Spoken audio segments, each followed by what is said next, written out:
El resultado del plebiscito en Colombia para refrendar el acuerdo de paz entre el gobierno y la guerrilla de la FARC pareció sumar un fracaso más para las empresas encuestadoras que días antes de los comicios daban como ganadora a la opción favorable a terminar con el conflicto. Este no ha sido el único error que las consultoras de opinión pública han cometido en el último tiempo.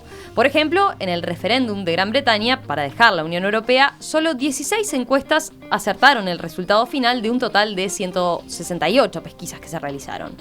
Aquí en Uruguay todos recordamos lo que sucedió con las encuestas en las elecciones internas y en la primera vuelta de las elecciones nacionales de 2014. Ante este escenario, el director de Equipos Mori, Ignacio Suaznavar, escribió este sábado una columna en el diario argentino Clarín, en la que sugiere disminuir la exigencia de precisión absoluta que se le pide a las encuestas. A juicio del sociólogo uruguayo, el electorado tiene, por un lado, un comportamiento cada vez más volátil y con menos ataduras de sus decisiones previas, y por otro, muestra cada vez más rechazo a estos sondeos, lo que hace que las muestras sean menos puras. Así, según Suaznavar, las encuestadoras intentan acertarle a un blanco móvil con la mira un poco desviada. En ese contexto, el sociólogo propone matar la fama de gurú que tienen los representantes de las consultoras de opinión pública y explicitar con toda claridad los límites de las encuestas. Bueno, nuevamente volvemos a discutir a propósito de este tema, pero ahora con este enfoque que pone de alguna forma Ignacio Suaznavar arriba de la mesa a raíz de estos cambios que entiende que se vienen dando. ¿Cómo lo ven ustedes? ¿Siguen teniendo validez las encuestas? Empieza Fernanda, dice Daniel. Ella ha investigado. La mandó al frente, así. No, ella ha investigado sobre este tema. Que nos hable de la piedra en el zapato. Es verdad. La piedra en el zapato refiere a un artículo que hicimos con Rosario Queirolo hace unos años atrás y refería justamente a eso, a la piedra en el zapato de las encuestadoras, que en ese momento, Lucía, eran principalmente las elecciones internas en Uruguay, pero por lo que vemos no solo las elecciones internas y no solo en Uruguay. La columna de Nacho es muy atendible, es muy compartible lo que dice, y no es la primera vez que los que nos dedicamos a la opinión pública discutimos sobre estos temas y se ponen las cuestiones sobre la mesa. Después de las elecciones de 2009 hubo una mesa en Facultad de Ciencias Sociales donde vinieron representantes de encuestas de opinión pública de la Argentina y otros países de la región.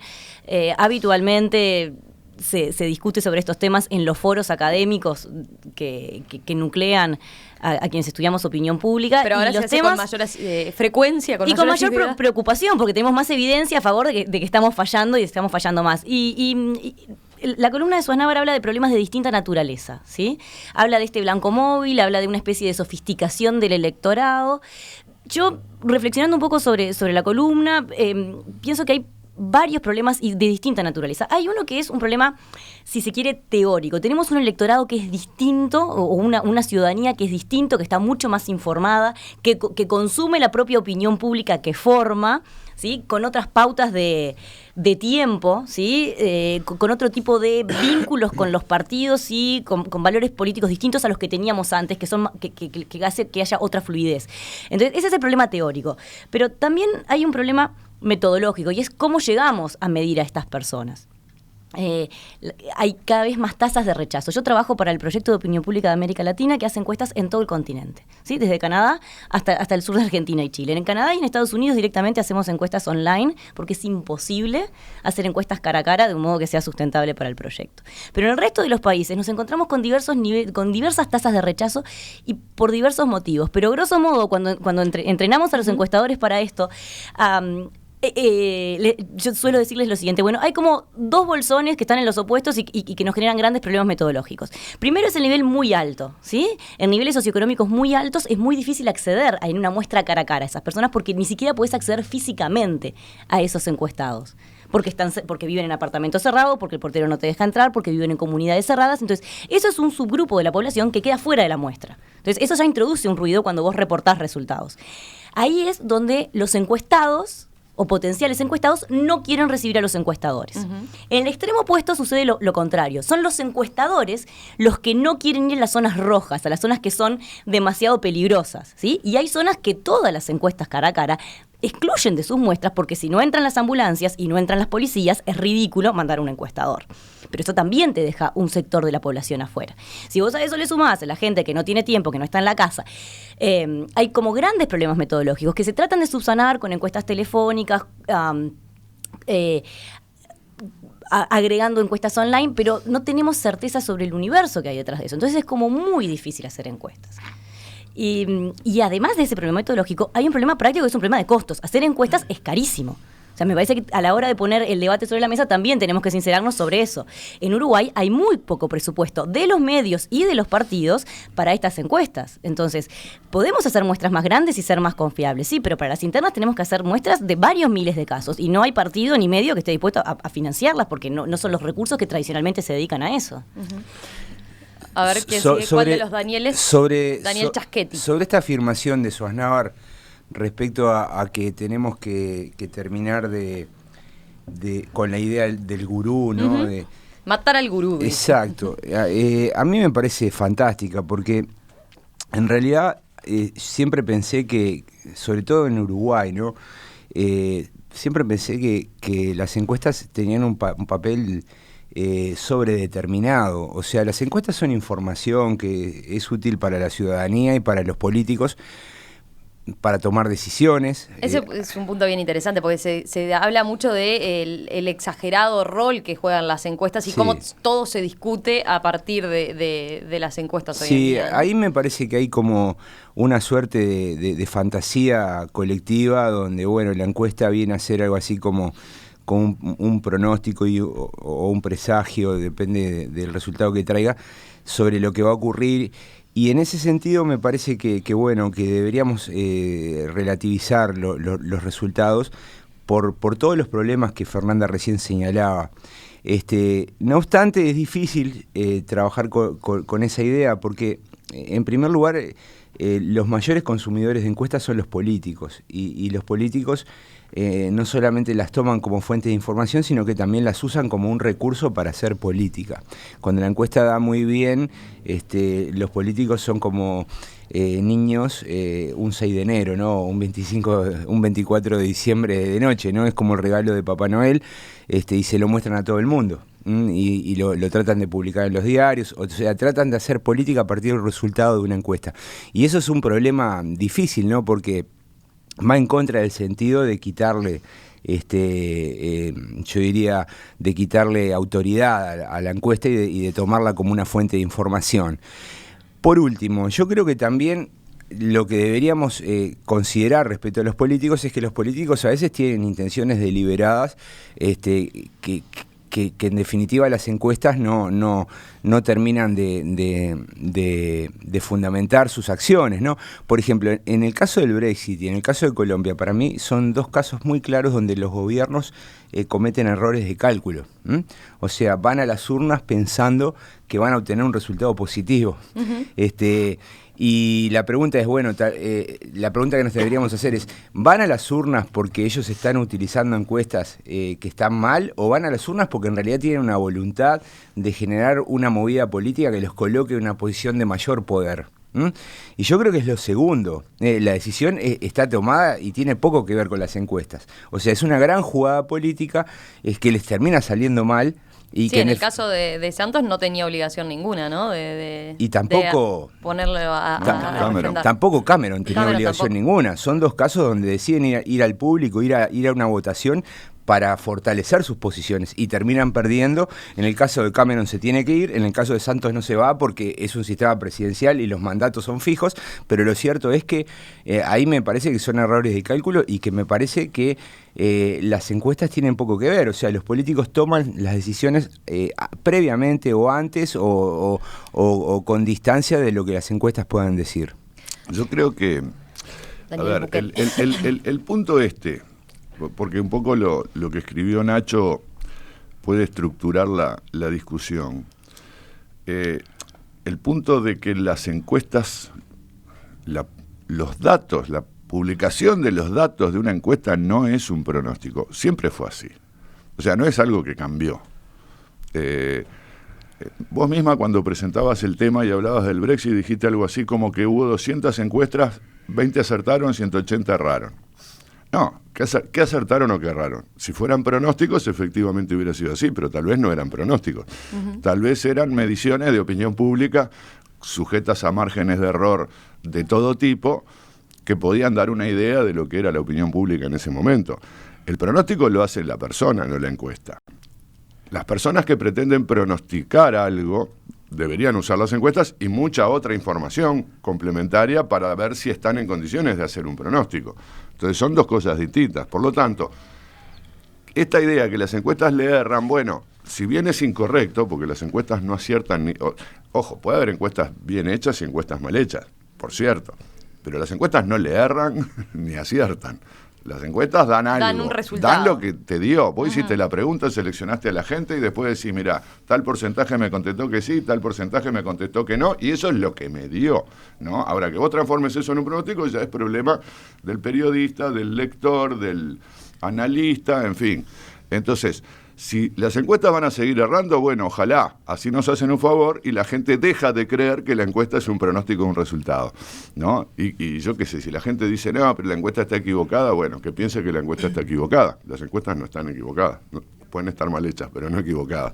Ese es un punto. El otro punto es, esto es algo que está, hay algo que está pasando ahora que no pasaba antes. Es decir, las encuestas nunca fueron pronósticos, pero en ciertos casos las encuestas eran muy estables, muy parecidas todas entre sí, muy estables en el tiempo y muy parecidas a los resultados finales de los que estaban midiendo cuando esto se podía contrastar a través de una votación, ¿no? Eso pasaba en Uruguay, no pasaba en muchas partes. Yo miré las encuestas colombianas de la elección de Santos y hay 8 o 10 puntos de diferencia entre las encuestas y el resultado. O sea... hay encuestas que pronosticaban el triunfo de Santos y hay encuestas que pronosticaban el triunfo de su oponente Zuluaga, ¿no? De las últimas encuestas del balotaje. Entonces, en Colombia, por lo visto, siempre no es la primera vez que se equivocan las encuestas. La elección anterior también fue escandaloso. Hay muchos factores. En Colombia el voto no es obligatorio. Pasa lo mismo en Gran Bretaña. Sí, uno de los principales pasa lo mismo errores acá en las internas. Y pasa lo mismo acá en las internas. Pero uno de los principales errores en este caso, equivocación en lo que pronosticaban, era justamente en eso, ¿no? El grado del nivel de participación que se iba a dar. Que están atadas las dos cosas. Pero no, yo vi una encuesta de las últimas que se publicó en Colombia, que decía que el sí iba a obtener un 62% de los votos y que iba a votar un 37% del electorado. Le acertó al porcentaje de votación. ¿Eso es un acierto? Ese es el error. Porque en su muestra, el 37% decía que iba a votar, pero dentro de ese 37, un 62% iba a votar por el sí. Y votó un 37%, pero no el mismo. Entonces, ese número resultó parecido al resultado final, pero por casualidad. Porque en realidad la gente no puede haber cambiado de opinión tan rápidamente, porque esta era una de las últimas encuestas que se publicó. Y ese es un problema. La cuestión es, ahora la gente, como dice Nacho, cambia de opinión todo el tiempo y antes la gente mantenía sus opiniones. Eso respecto a la volatilidad, concretamente dice, los públicos a nivel global están tomando decisiones cada vez más rápido y cada vez con menos ataduras a sus decisiones previas. Esto pasa en el consumo, en la pareja, las decisiones laborales y obviamente también en la política. Es un cambio cultural enorme cuyas consecuencias vemos diariamente en todos los ámbitos de nuestra sociedad. No debe sorprender entonces que también aplique al comportamiento electoral. Yo creo que hay algunos temas, ¿no? Creo que hay que ver cómo son vendidas las encuestas al público, en eso concuerdo con todos los compañeros de la mesa, en que se ha vendido siempre la idea del pronóstico y de que la encuesta anticipa un resultado electoral, cuando la encuesta no es más que una fotografía de lo que sucede en ese momento y es válida no solamente para ese momento, sino, volviendo a lo que decía Fernando hoy al principio, es representativa de aquellos que contestan la encuesta. Es decir, que las personas que no son alcanzadas, en ese caso, o no pertenecen o están comprendidas dentro de la muestra de la encuesta, si comparten una característica determinada, no están en ese caso representadas por la encuesta. ¿Sí? Me refiero a que si todas las personas que usualmente rechazan las encuestas compartieran una característica que no tienen el resto de los miembros de esa sociedad, bueno, eso haría todavía mucho más difícil el pronóstico. Siempre tendemos a pensar en realidad en que, bueno, que esas características terminan siendo bastante similares y que aquellos que no contestan la encuesta tienen características comunes con el resto del público. Entonces, lo que estamos viendo ahora es que aparentemente hay o un desvío o hay una toma de conciencia de parte de los que responden a las encuestas para responder de alguna manera. No quiero caer obviamente en la conspiración de que la gente se pone de acuerdo para declarar una cosa y después hacer otra en un grado tan alto que mueva la aguja. Pero evidentemente hay o un problema con lo que la gente percibe al momento de enfrentarse a un encuestador. Yo a lo largo de estos años he escuchado, y ustedes supongo que también, versiones, posiciones acerca de lo que son las encuestas, desde que están hechas para manipular al electorado, desde que en definitiva te mandan encuestadores jóvenes para que vos respondas siempre a favor de una tendencia política e ideológica, etcétera, etcétera. Entonces hay que ver ahí cómo la gente está tomando, cómo el público está tomando la encuesta. Y hay que ver también un efecto que acá no se lo menciona mucho, pero siempre está presente, que es el de la famosa espiral de silencio, ¿no? Que en un contexto determinado, en una ola de opinión pública determinada, favorable o validadora en cierto sentido de una posición, hay un conjunto del electorado que no la comparte, pero que no se siente suficientemente respaldado y que entonces opta por no manifestar su opinión o por directamente mentir o decir que va a votar otra de las opciones. O decir, en este caso, todavía más difícil de pronosticar, comparto, en que el voto no es obligatorio, decir que sí efectivamente va a participar y después no termina participando.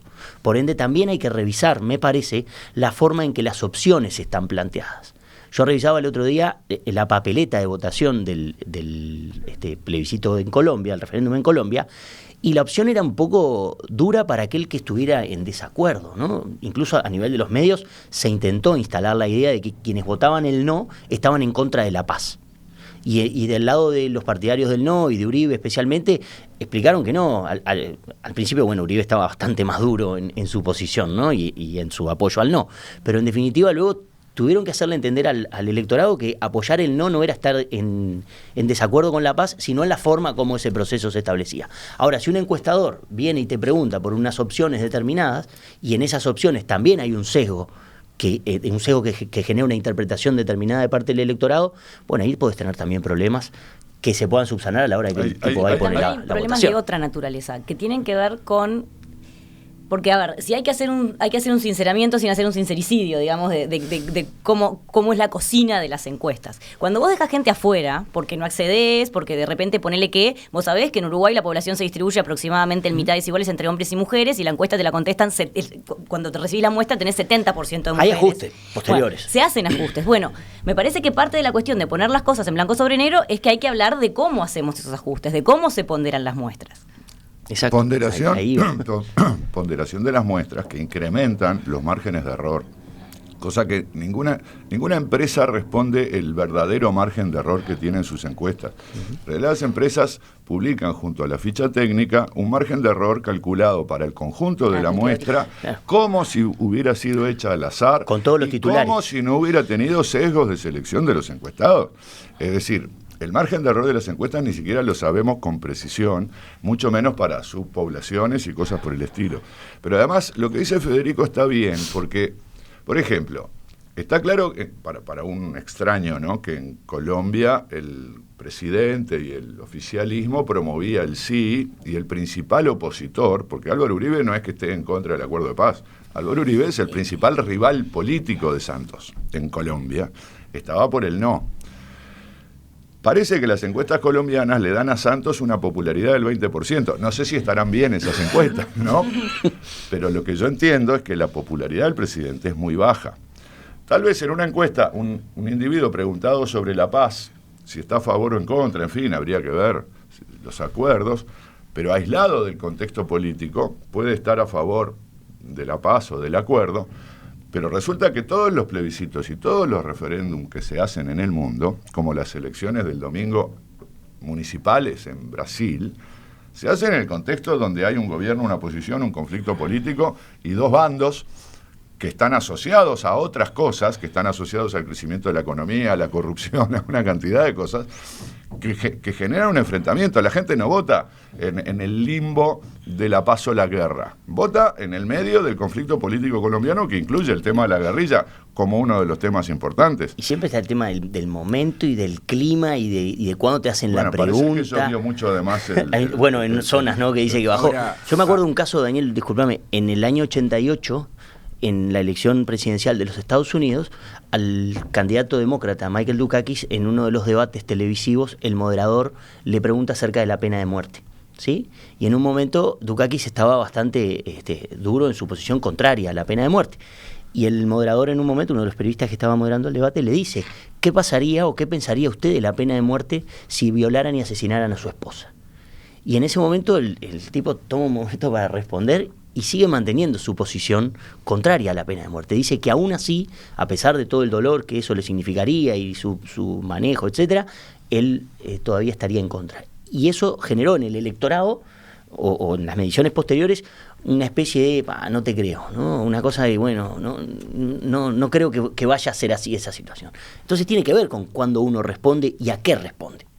Porque responder no a la paz es difícil para cualquier persona.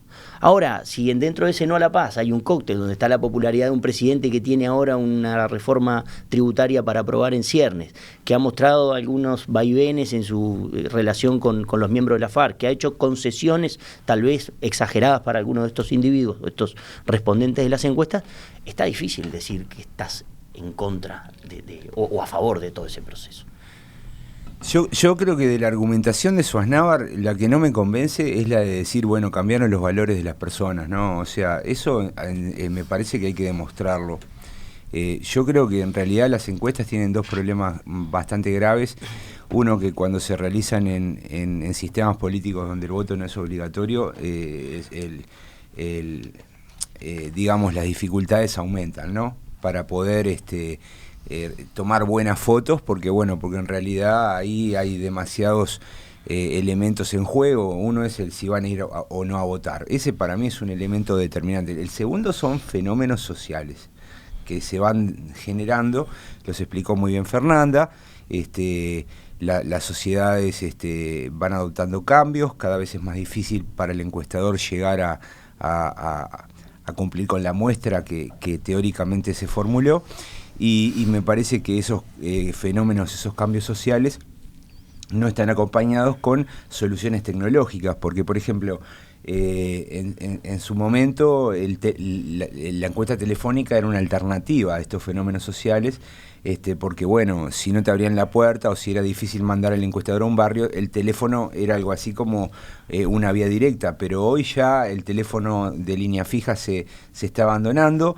Los celulares son un conjunto de aparatos que están distribuidos desigualmente en la población, sobrepasan a la población, entonces es muy difícil construir muestras sobre números de celulares, entonces se vuelve muy, muy complejo. Entonces yo creo que el único camino que queda son las redes sociales, sobre eso se está investigando mucho, me parece que por ahí está el futuro de las encuestas de opinión pública, y me parece que el único, yo veo la única ventana de esperanza que le quedan a quienes estudian la opinión pública o que la pretenden estudiar con seriedad. A ver, para terminar, les pregunto a todos a propósito de esta última línea que cita Swaznavar en su columna. Un mundo sin encuestas, aún menos precisas que antes, sería insoportable, dice. Para nosotros, ciertamente, porque nos dedicamos a eso. Pero en general, tiendo a compartir, tal vez un poco exagerada la afirmación de Nacho, pero nos acostumbramos a vivir con las encuestas, y las encuestas son un insumo, y el insumo sobre el cual discutimos, que es quién gana, con qué porcentaje, es la cobertura de carrera de caballos, que se le llama. Las encuestas aportan tanto información que ni siquiera tiene que ver con eso. Por ejemplo, respecto del proceso de paz en Colombia, las encuestas decían que en el torno al 70% de los colombianos estaban en contra de avalar la participación política de los desmovilizados de la FARC, que estaban en contra de que pudieran ocupar asientos en el Congreso, de que estaban en contra de que pudieran competir por formar un partido político. Entonces, estamos mirando el sino, pero estamos mirando todo el resto de las cosas que también nos dan pistas sobre excesivo ese, ¿no? El rol de el dato y el análisis del dato no son la misma cosa. En ese sentido me gustaría retomar lo que decía Daniel. Claro, pero además hay una cosa. La gente habla de las encuestas y hacemos estas discusiones solo sobre encuestas que están asociadas a eventos de votación que generan un contraste. Ahora, el mundo sin encuestas no sería posible del mismo modo que el mundo sin celulares. Imagínate el mundo... Bueno, miles de cosas se resuelven a través de encuestas que jamás se contrastan. Todas las empresas no, las empresas grandes toman muchísimas decisiones de producción y de precio, de diseño, de embalaje, no vendes un shampoo nunca precio, más sin encuestas. A través de encuestas, que no se contrastan. Después la gente no va y vota por los champús. No sabés si la encuesta estaba bien o mal. Pero además, nuestros salarios, por lo menos los de los empleados públicos, pero muchísimos empleados privados, se ajustan en función de un dato que se llama la inflación, que se obtiene a través de encuestas. ¿O alguien la cree? encuesta del INE, en este caso. Claro. Pero es cierto que no... Es una encuesta, tiene márgenes de error, está bien. La encuesta de precios no es tan complicada porque vos podés entrar a un Es un censo más que una encuesta, ¿no? No es un censo. No, es una encuesta continua. Es una muestra. Es una muestra, Es una muestra, supermercado. está sujeta a márgenes de error. No tenés el problema de que los ricos no te quieran contestar. Pero ojo, porque también la inflación se mide a partir de una canasta de consumo. Una cosa es seguir los precios de la canasta, que está bien porque no vas a tener rechazos, pero otra cosa es conocer la composición de esas canastas de consumo. Y ahí lo haces en encuestas a personas con los mismos problemas que tenemos en las otras. Entonces, no podríamos existir sin encuestas porque simplemente las tareas, las principales decisiones que se toman en la política y en los negocios no se podrían tomar como se están tomando hasta ahora. Suaz Navar, en ese sentido, señala algo muy similar, ¿no? Dice, la función principal de las encuestas no es pronosticar una elección, es ayudar a entender el mundo y a que los actores empresariales, políticos y a los ciudadanos tomen mejores decisiones. Para esta función no es necesario pegar perfectamente en ningún blanco, sino mostrar bien las grandes características de una sociedad. En esto, las encuestas, señala, son insustituibles. Sin duda.